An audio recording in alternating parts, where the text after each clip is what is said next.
BRS హయాంలో జరిగిన మరో కుంభకోణం జీఎస్టీ స్కామ్. దీనిపై లోతుగా విచారణ చేస్తున్న అధికారులకు షాక్ల మీద షాక్లు తగులుతున్నాయి. ఈ స్కామ్ ఇప్పటికే 3,000 కోట్లు దాటింది. అంతేకాదు మరికొన్ని అనుమానిత కంపెనీలను ఆడిట్ చేస్తే మరో 500 కోట్లు బయటపడతాయని అధికారులు చెప్తున్నారు. పూర్తి స్థాయి రిపోర్ట్ను ప్రభుత్వానికి ఇచ్చేందుకు హై లెవెల్ కమిటీ రెడీ అవుతోంది.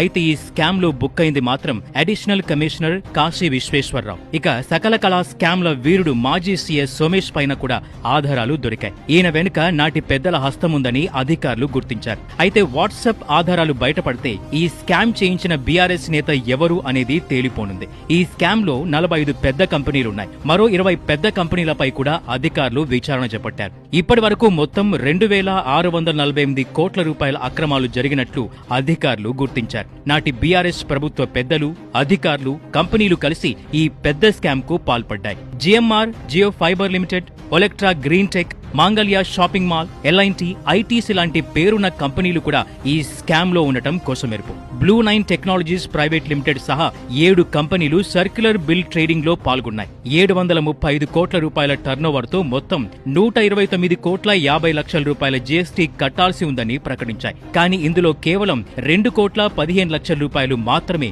నగదు రూపంలో చెల్లించాయి. మిగతా 98.34% ఫ్రాడ్ ఇన్పుట్ ట్యాక్స్ క్రెడిట్ లో సర్దుబాటు చేశారు. నకిలీ బిల్లులు జారీ చేసి లేని లావాదేవీలతో జీఎస్టీ మోసం చేశాయని విచారణలో తేలింది. కొన్ని కంపెనీల డైరెక్టర్లు వేర్వేరుగా ఉన్న రిజిస్టర్డ్ ఫోన్ నెంబర్ ఒక్కటే. అంతెందుకు అన్ని కంపెనీలు ఒకే ఫోన్ నెంబర్ను ఉపయోగించడం ఈ చావు తెలివితేటల్లో హైలైట్. మరి మోసం ఎవరూ కనిపెట్టలేరనుకున్నారో, లేదంటే మళ్లీ బీఆర్ఎస్ గెలుస్తుందని మోసం చేశారో కానీ బడా కంపెనీలన్నీ కలిసి ఈ స్కామ్ కు పాల్పడ్డాయి.